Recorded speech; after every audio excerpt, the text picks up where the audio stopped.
ഈ ചോറ്റുപാത്രം ഒന്ന് കംപ്ലീറ്റ് ആവണമെങ്കിൽ ഇത് ഈ അച്ചാറൂടെ വയ്ക്കണം. മറന്നുപോയി കേട്ടോ. ഇതിപ്പോൾ ഈ ചോറ്റുപാത്രത്തിൽ എവിടെ കൊണ്ട് വെക്കും? ദാ ഇവിടെ ഇരിക്കട്ടെ.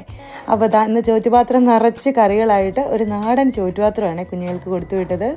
ഇത് ഒരുപാട് സ്പെഷ്യൽ കറികളൊന്നുമല്ല, എപ്പോഴും ഉണ്ടാക്കുന്നതൊക്കെ തന്നെയാണ്. എങ്കിൽ ഇതെല്ലാം കൂടെ കൂടിച്ചേർന്ന് ചോറ്റുപാത്രത്തിൽ കഴിക്കുമ്പം അതൊരു പ്രത്യേക ടേസ്റ്റുമാണ് അല്ലേ. അപ്പം ഇതുപോലെ ചോറ്റുപാത്രം കൊണ്ടുപോയവർ ഒന്ന് കമൻറ്റ് ചെയ്യണം കേട്ടോ. ഇനി കൊണ്ടുപോയിട്ടില്ലെങ്കിലും കമൻറ്റ് ചെയ്യണം. ഇനിയിപ്പോൾ നിങ്ങളുടെ ചോറ്റുപാത്രം ഓർമ്മകൾ എന്തെങ്കിലുമൊക്കെ ഉണ്ടെങ്കിൽ, സമയം ഉണ്ടെങ്കിൽ ഒന്ന് കമൻറ്റ് ചെയ്യട്ടോ. അപ്പോൾ നമുക്ക് വായിക്കാമല്ലോ. അപ്പോൾ ഇതാ ഞാൻ കുഞ്ഞുങ്ങളുടെ ചോറ്റുപാത്രത്തിലേക്ക് പൊന്നിയരി ചോറാണ് കേട്ടോ. അപ്പോൾ നല്ല ചൂട് പൊന്നിയരി ചോറെടുത്ത് വയ്ക്കുകയാണ്.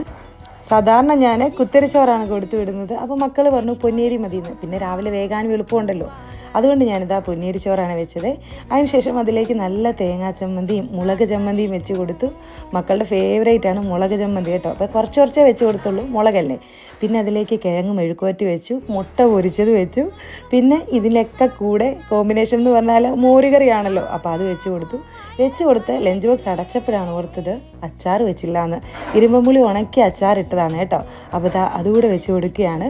അപ്പോൾ നമ്മുടെ ചോറ്റുപാത്രം കംപ്ലീറ്റ് ആയി. അപ്പോൾ നല്ലൊരു നാടൻ ചോറ്റുപാത്രമാണ്.